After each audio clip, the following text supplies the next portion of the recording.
Hello, my name is Genna Hackett. I'm with the EM Los Alamos Field Office. I am the budget analyst, and I've been here for about 3.5 years. I kind of want to go over what I'll be looking at today. From a big overall perspective, looking at the FY16 request for EM as an overall whole, how it flowed down to the actual appropriation, what we're doing with that scope and that money in scope, and kind of what we're looking at forward, at least as much as I can on 17.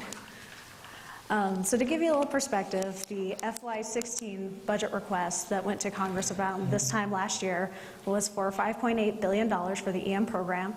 You can see kind of the dollar breakout of different sections within the EM program. So biggest piece is radioactive liquid tank waste, special nuclear materials, and then we get into the yellow highlighted boxes, which are areas where EM Los Alamos receives funding from.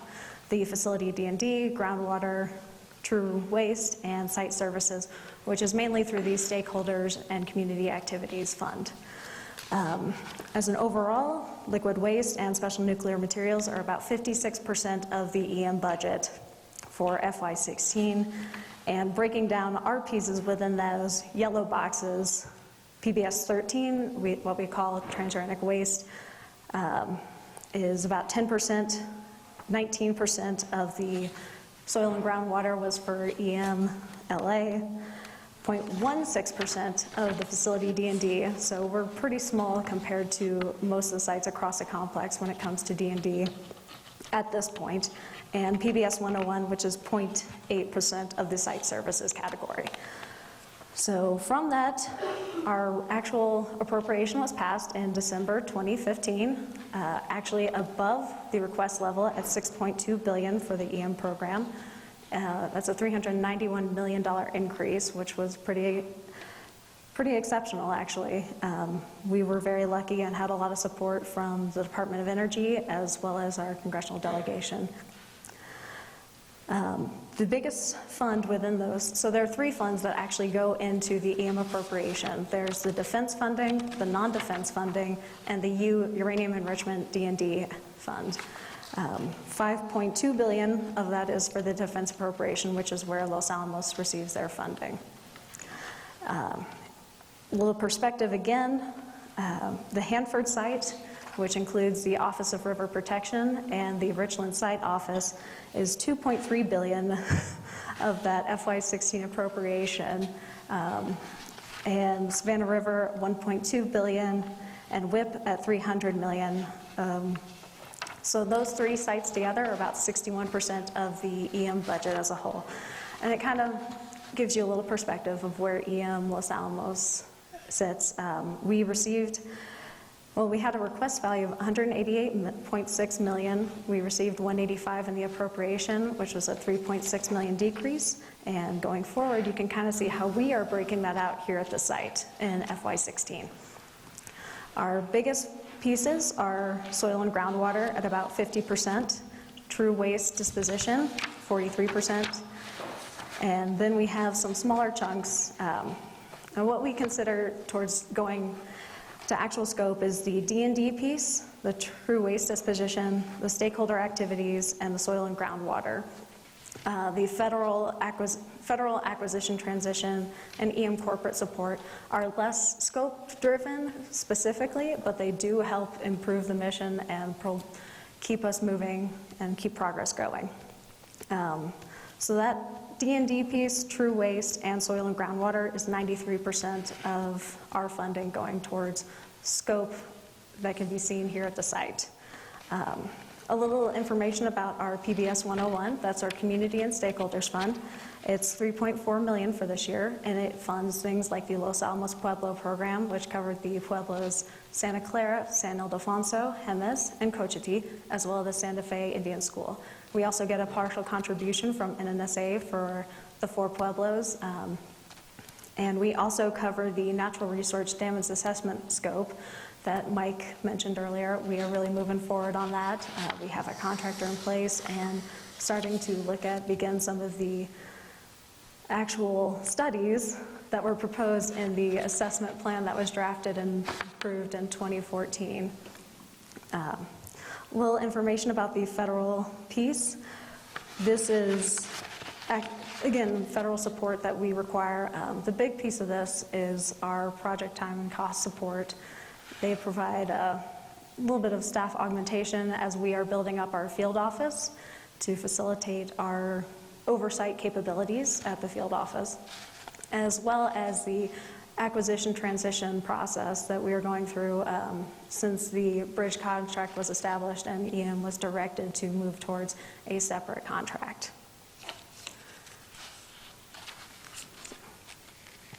Going forward, the actual scope pieces that we have planned are really our high priority activities that we really want to focus on doing safely, transparently, and efficiently. The key things are actually fit in line with what the CAB presented in, I think, March 2015, and your recommendations for the FY16 activities, which is, again, resuming the framework agreement scope for the above ground true, continuing chromium and perchlorate groundwater contamination removal, and concentrating on groundwater and surface water monitoring. You can see those are our top activities that we are working on right now. Specifically for PBS 13, our transuranic waste funding area, working on the resumption preparation and readiness for the nitrate salt bearing waste. Los Alamos is currently doing peer reviews on the treatability studies, and Lands has also submitted all of the John deliverables to date, which has been really successful. There is a new one that's coming up on January 29th for the Area G Bio and TSR page change that would address the cold safing and denesting of remediated nitrate salt containers. So that's coming very shortly, in about 2 days. So, the chromium interim measures are continuing as planned. There are a lot of engineering solutions that I believe David Rhodes is probably, or Danny Katzman has come and talked to you about considerably. They're doing tracer tests, field studies, traceability studies, and they're also doing injection well and source well installations, specifically CREX3. Now the RDX is also continuing with a lot of studies as well. There's a geochemical, hydrogeology studies, tracer deployments, as well as aquifer testing at Canyon de Valle well 9-1I. We are also continuing remediation monitoring and reporting associated with groundwater and surface water activities as required. This includes the site-wide groundwater protection, sampling, maintaining infrastructure of existing wells, as well as installing a few new wells, remediation investigations in canyons, and individual permit activities related to sampling, construction, and maintenance in Los Alamos, Pueblo, Ancho, Sandia, Morton-Den, and Pajarito canyons. The D&D, while small, is still significant.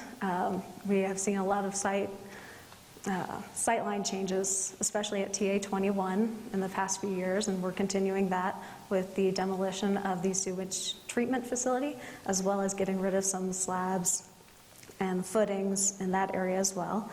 And again, we're doing follow-on, oh, I forgot the airport landfill.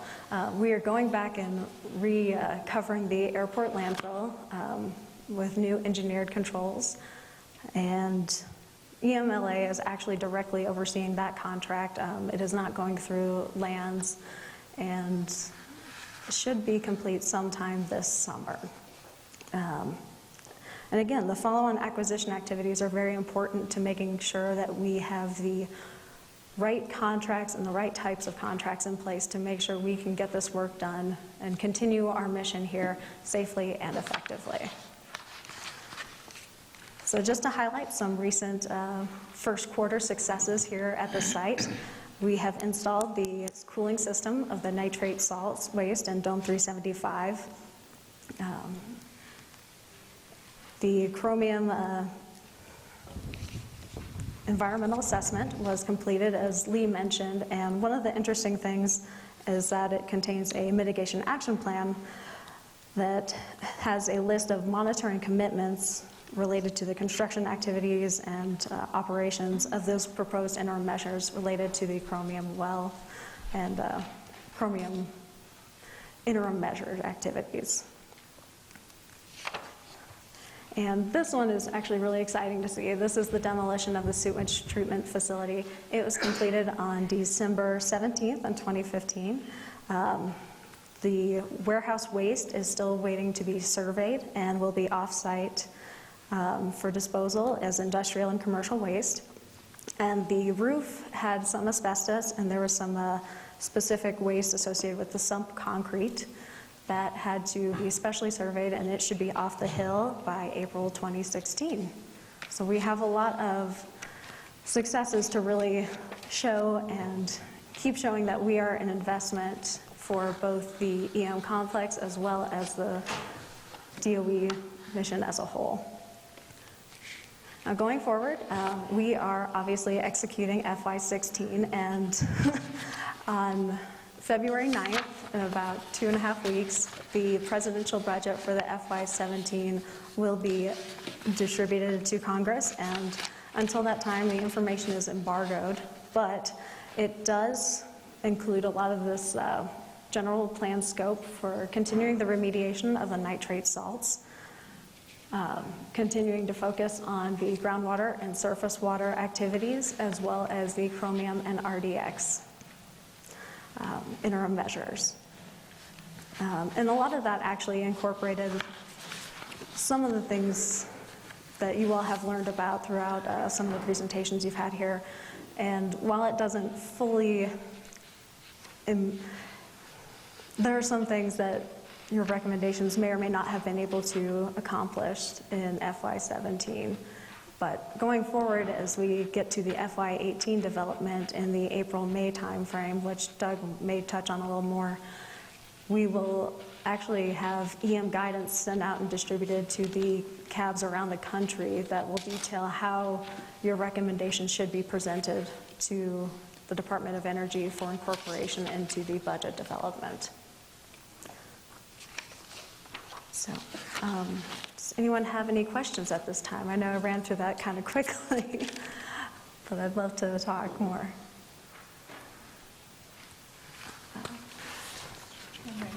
Carlos? Gina? Carlos. Thank you for your presentation. If I can maybe start on page 4. Of course. 43% of 16 was spent on TRUE, or that's the plan, anyway. What happened to the funds for 15? I'm assuming that 43% or somewhere close to that was budgeted for TRUE in 15, but it doesn't seem to me that we shipped a whole lot of TRUE. So what happened to that funding, that 43%? What was it used for? So this 43% is, oh, I seem to have gone too far. This 43% is actually working on the resumption plan for the, really focusing on getting our TRUE shipping and remediation plans back in shape so we can start reprocessing and eventually shipping to WIP once it's open. So while we're not doing a lot of physical activity in the field, there is a lot of staff work that goes into answering the corrective action plan through the judgment of needs and addressing those safety concerns and comments and making sure we can do this work correctly and safely. So Jenna's absolutely correct. There's a lot of planning going involved, but also that's a lot of money, right? So, you know, we're not shipping operations. Obviously, WIP is not receiving waste right now, so even if we were able to ship, we couldn't because they're not receiving, and JR will speak to that. But the drums that we do have that have the nitrated salts actually require a lot of care and handling right now. We have them in the permacons. We installed the supplemental cooling. We're monitoring them. Also, the rest of the transuranic waste that's above ground requires the standard support that we have every year of guns, guards, gates, administration, inventories, those types of things. So while it is kind of awkward that there is such a large portion of the budget spent on that, there is a lot of activity down there to maintain the waste inventories that we do have on site, if that helps, Carlos. Sort of, yeah. If we had close to $80 million in 15 for true, for shipments, and we didn't do shipments, it seems to me that that's a lot of money for guns, guards, and gates, but... Well, and we are prepping to remediate the salts. That's a big issue now. The readiness to remediate those salts and get them back into a glove box and render them non-reactive is critical to us. We're moving as quickly as we can. We're submitting permits to the state so we can appropriately treat that waste. There are probably 6 different teams working daily right now on different issues regarding addressing those salt wastes. It's become a lot more labor intensive for the staff piece as opposed to the contracted work that we use to actually complete the remediation activities and repackaging activities, correct? Carlos, let me take a shot at it. You're exactly right. We shouldn't be spending money to store and to prep. We should be spending money to ship the waste off. But the fact of the matter is, when we had the incident with the drum there, it took us outside the envelope of the operations. And therefore, in order for us to make sure that we can do things safely, we had to go back and do extensive science to make sure we understood exactly what was the cause, what were the reactions within that drum. That then allows us to develop what is the method to make sure we can store it safely. Then you're spending more money to do that storage that we shouldn't, I'll just say, we shouldn't have to, because we should be able to ship it. So now we're storing that waste in a condition that we know is safe, and we got to make sure that we have the processes, procedures, the training in place so we can treat that waste so we can then go ahead and ship it off. So what we've been concentrating on this year is to put that science in place such that we can then go and put the procedures in place, treat the waste, and then ship the waste off. I think all of us wish that we were shipping the waste off, and that's where we were a couple years ago. We're not, and so it takes, when you start getting outside to those envelopes that you're used to operating in, it takes money in order for you to make sure that you can do it safely. And so that's where this effort is this year, and what we want to do is make sure that we put our project in place such that we can get all that in place, treat the waste so we can get back to shipping as soon as WIP is ready to accept waste. Thanks, Dick. I'm hoping that Katie will talk a little bit about the settlement agreement, but on page 4 on that chart there, where do fines come from? So actually the funds that we are required to pay as per the settlement agreement were removed in FY15 when we thought it would be done at that time. So we actually have prior year appropriations that are ready and waiting to be sent to NNMCAB or however the vehicle is to get the funds to the state of New Mexico to pay for those fines. So it's not even coming out of our FY16 appropriation. But let me clarify that. There is no fund in the federal government for fines or penalties. It comes out of your program dollars. And so when this event occurred, the department went back there and looked at where was the most appropriate place for those funds to come. Those were identified, and now that the settlement agreement is been signed, which Katie will talk about, then we have the money that, like Jim said, it's set aside so that we can go forth to do those efforts associated with the settlement plan. Thank you. Mr. Chair, Gina, we're operating, I'm guessing, on a functional 16 budget. We're not on continued resolution. We're not working on Correct. sequestration. We are no longer under continuing resolution, but we actually are under 30-day apportionments from OMB. So until the entire Department of Energy is approved for their spend plan for the fiscal year, we will continue receiving funds in 30-day increments. And after that, we hope to get larger chunks, hopefully quarterly, which allows us to better effectively move money to contracts and start executing work. I know it requires a lot of extra labor for our side as well as for the contractor side to keep operating under 30 days, but until we get OMB approval, we will be in that cycle. And I'm thinking my last question, on page 5,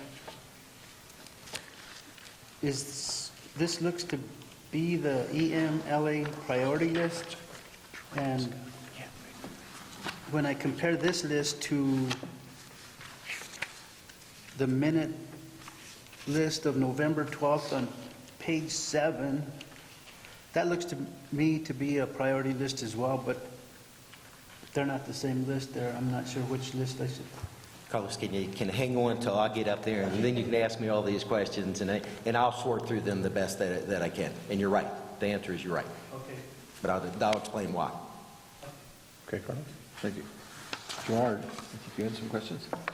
Yes, Mr. Chair, and Ms. Hackett, maybe Doug, you can answer this. You were answering the question regarding where the fines, the penalty, the monies, where they come from, that you were able to identify some of the funding.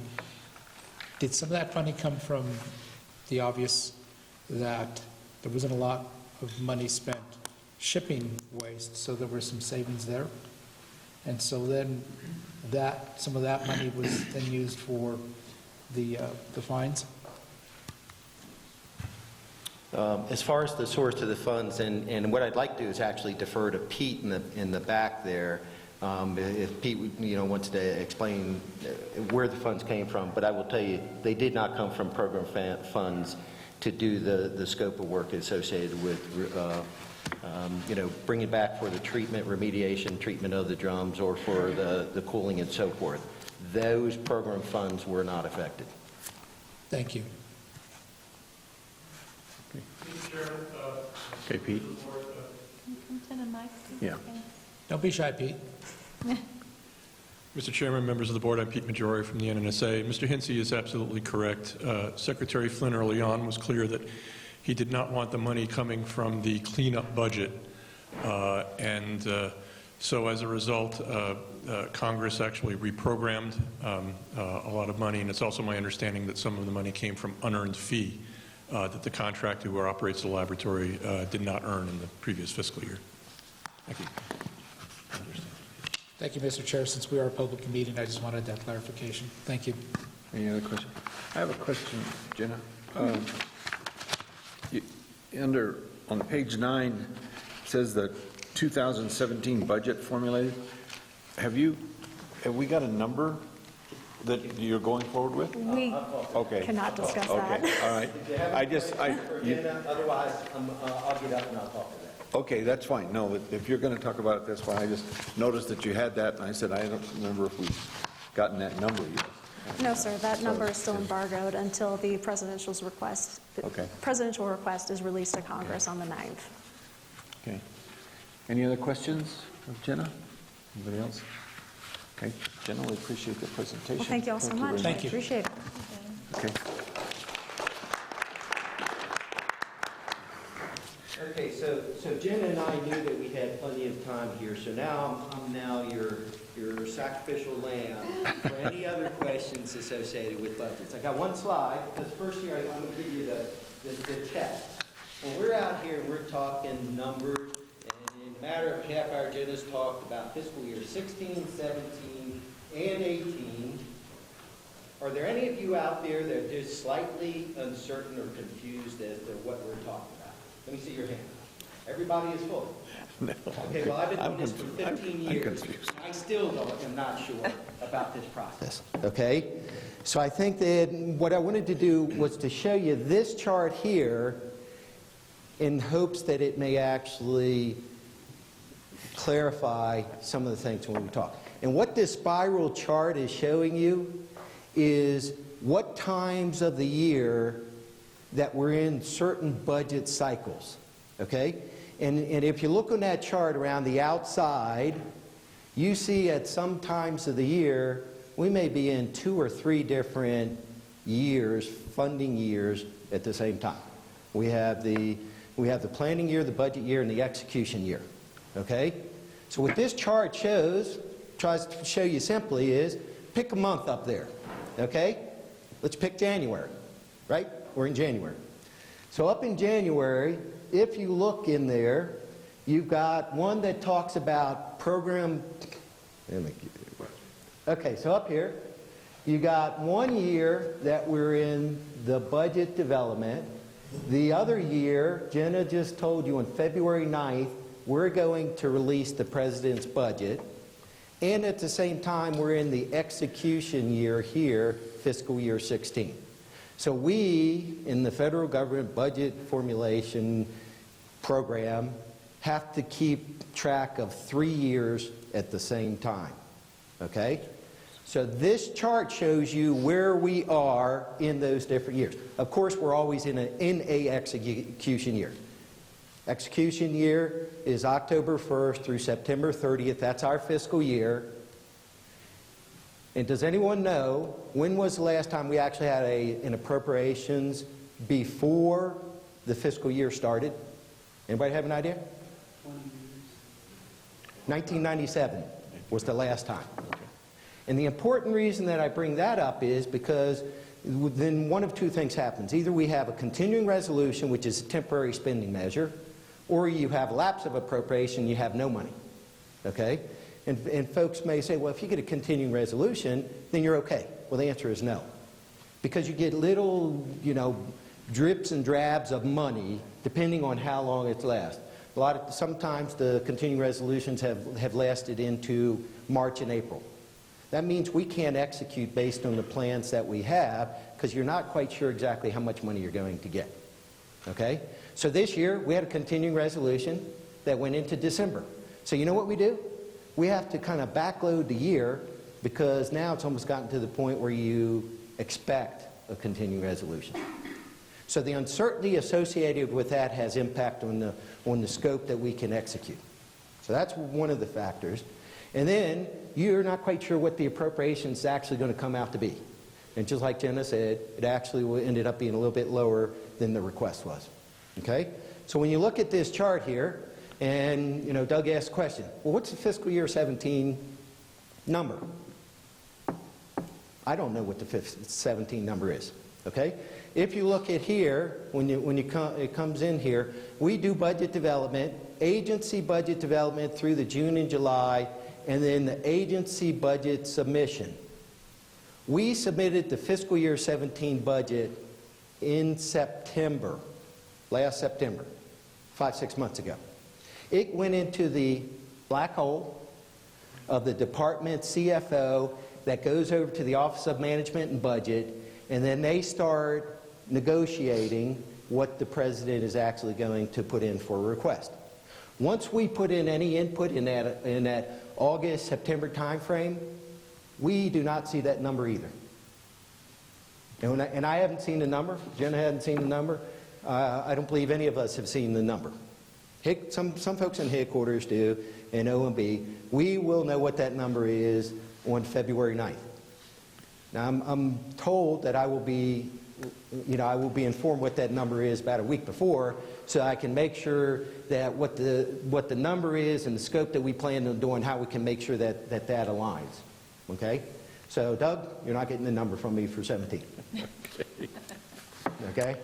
And nobody would be getting that number at this time until the president's budget request on February 9th. It's supposed to be the first Monday in February, but it got delayed for a week. The other thing that you need to be aware of this here is, we're in this out-year planning. We then start budget development here in the February-March timeframe, which means every February and March, and again, I haven't been down here. I'm going back from my experience. We actually request input from the public, Citizens Advisory Board and other public, for what is the priorities of scope that we should be putting into our budget.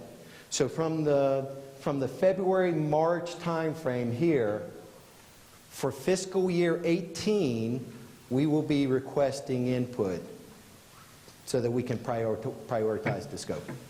Okay? And then that, again, after that March-April timeframe, it goes into the costing out, the development of priority list, and then it goes back into the agency budget, and then it goes into that black hole. Okay? So 17 already has numbers and scope attached to it that was submitted last summer. We now can make the impact and determination for fiscal year 18. That's what you need to be thinking now, okay?